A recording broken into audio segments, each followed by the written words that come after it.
다 같이 한 목소리로 43절부터 45절 요한복음 4장 43절 45절 한 목소리로 합독하겠습니다. 이틀이 지남에 예수께서 거기를 떠나 갈릴리로 가시며 친히 정언하시기를 선지자가 고향에서는 높임을 받지 못한다 하시고 갈릴리에 이르심에 갈리인들은 그를 영접하니 이는 자기들도 명절에 갔다가 예수께서 명절 중 예루살렘에서 하신 모든 일을 보았음이더라. 아멘. 자, 오늘 진짜 믿음, 가짜 믿음 이 부분 한번 말씀을 살펴보겠습니다. 여러분, 우리에게 있어서 믿음은 너무 중요합니다. 그래서 베드로전서 1장 7절 말씀을 보면 다 같이 읽겠습니다. 너희 믿음의 확실함은 불로 연단하여도 없어질 금보다 더 귀하여 예수 그리스도께서 나타나실 때에 칭찬과 영광과 존귀를 얻게 할 것이니라. 아멘. 믿음이 어떻게 한다고요? 예수님 나타나실 때 우리에게 칭찬과 영광과 존귀를 얻게 한다 했습니다. 믿음이 너무 중요합니다. 주님 오실 때에 믿음으로 평가한단 말입니다. 여러분, 믿음은 금보다 더 귀하다 했습니다. 혹시 여러분들이 금 가질래, 믿음 가질래 하면 저는 금을 가지지 않고 믿음을 잡겠습니다. 네, 이렇게 말은 쉽지요. 근데 여러분들 진짜 눈앞에 황금덩어리 이만한 거 있을 때 여러분들이 그 유혹을 이기기 힘들죠. 믿음은 금보다 귀합니다. 믿음으로는 우리로 하여금 세상을 이기게 합니다. 믿음이 이기게 합니다. 마귀를 이기게 합니다. 믿음이 불가능한 것을 가능하게 만듭니다. 우리의 삶 가운데 기적이 일어나지 않는 것은 믿음의 부족입니다. 믿음으로 이긴다는 말입니다. 믿음은 바라는 것들이 실제로 내 삶 가운데 이루어지게 한다는 말이죠. 그래서 믿음이 금보다 귀합니다. 믿음이 있어야만 죄를 이기고 믿음이 있어야만 승리하고 믿음이 있어야만 하나님께 영광을 돌립니다. 그런데 이 믿음도 가짜가 있고 진짜가 있다는 말입니다. 지금 내게 있는 믿음이 진짜 믿음인지 아니면 가짜인지를 우리는 늘 진단해 보아야 됩니다. 자, 진짜 믿음은 어떤 믿음이냐? 주신 약속의 말씀을 바라보고 말씀대로 살아가는 믿음입니다. 믿음은 말씀입니다. 그래서 참 믿음은 기도하고 그 말씀부터 기도하고 달려가면 실상이 된단 말이에요. 현실이 된단 말이에요. 말씀을 듣고 믿어서 그 말씀대로 달려가면 내 삶 가운데 말씀이 그대로 이루어진다는 말입니다. 제사함이 있고 영생이 있고 상급이 있습니다. 하지만 가짜 믿음은요, 이 말씀과 상관없는 믿음입니다. 말씀과 상관없는 믿음. 자기 생각대로 예수님을 믿고 자기 생각대로 신앙생활 하고 싶어 하는 것. 그렇게 한다는 말이에요. 그런 사람들은 평생 교회를 다녀도 예수님의 평가는 가짜 믿음입니다. 자, 그래서 예수님께서 마태복음 7장 21절 이하의 말씀을 보면 다 같이 읽겠습니다. 나더러 주여 주여 하는 자마다 천국에 다 들을 것이 아니요 다만 하늘에 계신 내 아버지의 뜻대로 행하는 자라야 들어가리라. 이렇게 말씀하셨답니다. 사람들이 예수님께 주여 주여 하면서 주의 이름으로 귀신도 쫓아냈습니다. 주의 이름으로 섬기고 봉사했습니다. 주의 이름으로 다 했습니다. 그러면 상급이 무엇입니까? 그때 예수님이 뭐라고 말씀하시냐? 불법을 행하는 자들아. 이렇게 합니다. 아니, 주의 이름으로 행했다는데 어떻게 불법을 행하셨습니까? 할 때 말씀대로 살지 않는 자들아 이 말입니다. 말씀대로 살지 않은 자들아, 말씀대로 살지 않는 자들에게 너희를 나는 도무지 알지 못한다. 이렇게 예수님이 평가하셨단 말입니다. 그들은 구원도 없고 상급도 없고 그 믿음은 지옥을 가게 만드는 가짜 믿음이에요. 가짜 믿음. 총도 보면 실탄이 있고 공포탄이 있잖아요. 예, 실제 탄환이 있는 게 있고 공포 소리만 내는 게 있단 말이에요. 자, 가짜 믿으면 역사가 일어나지 않습니다. 내가 가짜 믿음을 가지고 있으면 내 삶에 믿음의 역사가 없다는 말입니다. 진짜 믿음은 오직 하나님 말씀과 성령에 사로잡혀 있는 믿음. 하나님 말씀이 중요합니다. 참된 믿음은 하나님 말씀에서 나온단 말이에요. 성령님의 내가 성령의 소욕대로 행할 때 그 말씀이 그대로 이루어진단 말이에요.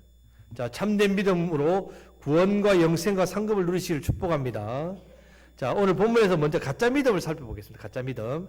자, 43절, 44절 말씀을 같이 읽겠습니다. 이틀이 지남에 예수께서 거기를 떠나 갈릴리로 가시며 친히 증언하시기를 선지자가 고향에서는 높임을 받지 못한다 하시고 했습니다. 자, 예수님은 여러 곳을 다니셨습니다. 이제 사마리아를 떠나서 이제 갈릴리로 가셨는데 갈릴리 지역이 넓어요. 자, 그런데 지금 43절, 44절 말씀에 있는 갈릴리는 바로 예수님의 고향인 나사렛 동네입니다. 자, 수가성에서, 사마리아 수가성에서 사람들 많이 몰려왔지요. 예수님 말씀 전하니까 그들이 뭐라고 이야기합니까? 예수님 며칠만 더 머물러 주세요. 더 말씀 전해주세요. 그래서 이틀이 지남에 예수님께서 이틀 계시면서 말씀을 가르쳤댔습니다. 더 많은 사람들이 예수님을 믿었습니다. 많이 믿었단 말입니다. 그리고 나서 원래 이제 요한복음 4장 3절에서는 가려고 했던 갈릴리 지역으로 다시 예수님 가셨단 말이에요. 원래 갈릴리 지역으로 가시려고 했는데 수가성의 그 사마리아 여인 때문에 사마리아에 가시고 그 수가성에 하나님 건질 생명들에게 복음을 전했기 때문에 가시고자 하는 갈릴리로 가셨는데 제일 먼저 가신 곳이 바로 고향인 나사렛에 있었습니다. 그런데 지금 선지자가 고향에서는 뭘 받는다고요? 높임을 받지 못한다고 했단 말이에요. 자, 누가복음 4장에서 이 부분을 자세히 이야기합니다. 안식일에 늘 하시는 대로 회당에 가서 이사야 말씀을 가르쳤습니다. 이사야 42장 7절, 이사야 61장 1절 말씀을 가르쳤는데 간단히 요약하면 하나님께서 예수님을 보내셔서 복음을 전하게 하시고 포로된 자에게는 자유를, 눈먼 자에게는 보게 됨을, 억눌린 자에게 자유롭게 되는 주의 은혜를 전파하기 위해서 이렇게 하도록 하셨다. 예수님을 통해서 이사야의 예언의 말씀을 풀어줬단 말이에요. 이렇게 하나님 말씀을 이렇게 복음을 전했더니 고향 사람들이 은혜를 받았느냐? 은혜를 받는 게커녕 예수님의 설교의 은혜를 못 받는 겁니다. 은혜는 고사하고요, 예수님은 오히려 배척했습니다. 그 이유가 뭐냐? 예수님이 설교를 못 하셔서. 예수님이 설교를 좀 못 하셨나? 사람들이 은혜를 못 받는 거 보면. 여러분, 지금 고향이란 말이에요. 고향이기 때문에 그렇단 말입니다. 요한복음에서 아주 간단하게 선지자는 고향에서 높임을 받지 못한다 이렇게 정의하지만 사람들이 예수님이 누군지 알았단 말입니다. 누군지 알았단 말이죠. 고향에서는. 목수의 아들 어렸을 때 코치찌랑 흘리고 돌아다니고 봤는데, 저 아버지 따라다니면서 목수질 하는 사람 봤는데, 저 형제도 알고 가족도 알고 동생도 알고 엄마도 알고 집안도 아는데 다 알고 있는데 지금 자기가 하나님 아들이라고 하니까 뭐라고 합니까? 나사렛 사람들이 듣고 진짜 웃기는 소리 하네 이거예요. 여러분, 어릴 적부터 봤다는 거죠. 어릴 적부터 알고 있었다는 말입니다. 하나님의 아들이고 뭐 그리스도냐 어릴 때부터 봤는데 이렇게 배척을 했단 말입니다. 그래서 예수님께서는 더 이상 나사렛에는 아무 이적도 보여주지 않으셨다는 말입니다. 혹시 여러분들은 어떻습니까? 자, 하나님 말씀을 들을 때에 저 모습 혹시 보지 않습니까? 예를 들면 저도 허물 있고 부족한 사람이거든요. 근데 여러분 같이 저하고 지내다 보면 더 많이 보게 될 겁니다. 제가 좀 실수도 하고 좀 연약한 부분도 있고 또 말의 실수도 있을 거고 행동의 실수도 있을 겁니다. 그러면 어떻습니까? 아이고 목사님이 뭐 보면은 별로 뭐 목사 같지도 않은데 뭐 저렇게 말하는 말이 하나님 말씀이겠나? 이렇게 이제 반응을 할 수도 있지도 않겠지만요. 그렇게 어떻게 할지 모르겠지만 어쨌든 말씀을요, 하나님 말씀으로 잘 못 듣는단 말입니다. 안 들리기 시작한단 말이에요. 어느 순간부터 인간이 보이는 거예요. 사람이 보이는 거예요. 제가 보이는 거예요. 여러분들한테. 그러다 보면 어느 순간 하나님 말씀이 잘 들리지 않습니다. 육적인 생각, 육적으로 아는 것, 세상적으로 아는 것, 이런 것으로 하나님 말씀을 판단한단 말이죠. 신앙생활을 오래 하시는 분들 이런 실수를 또 많이 합니다. 자, 신앙생활 오래 하다 보면요, 설교 말씀 또요, 저 본문 옛날에 들어본 말씀인데, 예를 들면 뭐 창세기 이야기하면, 아브라함 알지. 믿음의 조상. 딱 어떤 말씀이 나오면요, 그 말씀 내가 저 다 안다. 몇 번에 들었다. 이래 되는 거예요. 이제 자꾸 말씀을 들을 때 그렇게 쉽게 그냥 판단합니다. 기도에 대한 말씀을 하면, 기도를 어떻게 하는지 내가 알지. 이렇게 돼버리는 거죠. 그럴 때, 뭐, 전도하십시오 하면 다 해봤다. 뭐, 이라고. 뭘 해라, 헌신하라. 뭐, 내가 옛날에 헌신을 다 해봤지. 이렇게 안다. 이렇게 안다는 거죠. 자, 예수님에 대해서 나사렛 사람들이, 저 사람 안다. 이거랑 우리가 지금 신앙생활 하면서 말씀 안다. 뭐, 성경 안다. 뭐, 봉사 안다. 기도 안다. 이렇게 안다는 말. 그러면 여러분, 어떤 문제가 생기느냐. 지금 내가 아는 것이 성령님께서 지금 내게 말씀을 주시는 건데 그냥 이 말씀을 받는데 방해된단 말이에요. 안다는 걸로 그냥 거절해버리는 거죠. 여러분 진짜 안다는 거 할 때 여러분 그 말씀을 누리고 있습니까? 정말? 이 안다고 할 때에 머리로 아는 겁니까? 정말 가슴으로 아는 겁니까? 내가 정말 안다고 했을 때에 내 삶에서 그 말씀이 정말 살아서 역사하고 있는 말씀을 알고 있단 말이죠. 결국 안다는 말에는요, 하나님께서 우리에게 말씀을 정말 뜨겁게 성령님을 통해 말씀을 주셔도 나는 말씀을 받을 생각이 없어요. 이런 것과 똑같다는 말입니다. 그래서 가짜 믿음이 된다. 알기는 많이 알죠. 하지만 그 믿음은 진짜 믿음이 안 된단 말입니다. 주님이 역사할 수 없는 믿음입니다. 다 아니까 이렇게 된단 말이에요. 그 믿음은 우리 주님이 외면하시는 믿음이 되고만 지금 나사렛 사람과 같은 행동을 우리가 똑같이 하는 겁니다. 안다는 것. 그런 사람에게는 예수님 역사하지 않습니다. 그런 믿음은 가짜 믿음입니다. 그런 믿음으로는 믿음의 역사 일어나지 않습니다. 여러분, 안다는 것을 버리십시오. 이 말씀은 내가 안다 모른다가 아니라 성령님께서 내게 주시는 하나님의 말씀이다라는 겁니다. 말씀. 하나님 내게 주시는 말씀이라고 받아야지 내가 저걸 들어본 적이 있는데 안다 모른다? 내가 알고 있는 말씀이지 모르는 말씀, 이런 것으로 평가하면 안 된다는 말입니다. 자, 두 번째 가짜 믿음이 또 있습니다. 자, 45절에 나옵니다. 자, 45절 말씀은 가버나움에서 있었던 일입니다. 같이 한번 읽어보겠습니다. 갈릴리에 이르심에 갈릴리인들이 그를 영접하니 이는 자기들도 명절에 갔다가 예수께서 명절 중 예루살렘에서 하신 모든 일을 보았음이더라. 아멘. 자, 갈릴리 가버나움에 예수님께서 일종의 본부를 이렇게 차렸습니다. 거기서. 자, 갈릴리 사람들은 나사렛 사람보다 좀 낫지만 이것도 가짜입니다. 자, 갈릴리 사람들 예수를 영접했습니다. 영접했으니까 된 거 아닙니까? 이건 자기들 딴에서 하는 환영입니다. 환영했다. 왜 그러냐면요, 바로 명절 중에 예루살렘에서 하신 일을 보았댔습니다. 예루살렘에서 예수님 뭐 하셨습니까? 명절날 요한복음 2장에서 성전에 가셔가지고 성전을 어떻게 했습니까? 청결하게 하시고 또 표적과 기사를 행하셨습니다. 표적이 일어났습니다. 기적이 일어났습니다. 병고침이 일어났습니다. 사람들이 막 놀라게 변화되니까 이것 보고 어떻게 했습니까? 사람들이 많이 따랐댔습니다. 그때 예수님께서 어떻게 했습니까? 사람들에게 의탁하지 않았댔습니다. 왜? 이 사람들이 예수님을 뭘 보고 믿으니까? 표적과 기사를 보고 믿으니까. 말씀을 통해 믿는 게 아니란 말이에요. 말씀을 통해 예수님을 메시아로 하나님 아들로 믿는 믿음이 아니라 기적이 일어나고 먹는 문제, 오병이어 기적. 먹거리 해결되죠. 또 능력이 일어나니까 병고침이 일어나죠. 와, 예수님을 왕으로 세우면 우리는 로마로부터 해방되겠다. 이렇게 해서 예수님을 따르니까 그걸 아시고 이건 믿음이 아니란 말입니다. 그래서 예수님께서 그들을 따르지 못하도록 했단 말이죠. 지금 이 갈릴리 가버나움 사람도 마찬가지입니다. 말씀을 듣고 믿는 믿음이 아니라 그들이 명절에서 예수님이 행한 이 기적과 표적을 보고 믿은 바로 가짜 믿음이란 말이에요. 여러분, 표적이 있으면 하나님은 나를 사랑하시는 겁니까? 표적이 없으면 하나님이 나를 사랑하지 않습니까? 나는 병 고치려고 기도했는데 하나님 내 병을 안 고쳐줘요. 하나님 나 안 사랑하네요. 하나님 기도했는데 응답 안 해주시면 하나님 못 믿습니다. 이렇게 되는 겁니까? 여러분, 이 표적이라는 것이 얼마나 위험한지 모릅니다. 표적은요, 마귀도 할 수 있는 능력입니다. 여러분, 말씀에는요, 두 가지가 있습니다. 명령과 약속. 항상 이 두 가지가 있습니다. 명령과 약속. 자, 말씀을 믿는다는 것은 하나님 명령에 내가 순종하는 것이고, 그리고 이 말씀을 순종할 때 하나님께서 약속의 말씀, 복을 준다는 말입니다. 자, 이 두 가지를 내가 받아들일 때에 말씀의 역사가 일어납니다. 표적이 일어나면 좋다고 말하고 표적이 일어나지 않으면 하나님이 없다고 말하고 이런 기복적인 신앙이죠. 결국은 이런 잘못된 신앙생활을 하는 사람들이 너무 많습니다. 표적과 기적을 쫓아가는 내게 뭔가 이런 유익이 되는 것. 그래서 내가 알고 있는 것 때문에 내가 오래 믿은 것 때문에 오히려 이런 것들이 방해가 되고 진짜 성령님을 체험 못하는 사람이 있고요. 문제만 있으면 와서 하나님 앞에 기도하는 사람이 돈 주세요. 돈 없습니다. 응답되면 더 따르고 응답 안 되면 또 낙심하고 병 고쳐주세요. 이렇게 해가지고 병 고침 받고. 물론 또 많은 사람들이 처음에는 이렇게 시작합니다. 처음에 교회 올 때에 다 자신의 인생의 문제를 안고 나온단 말입니다.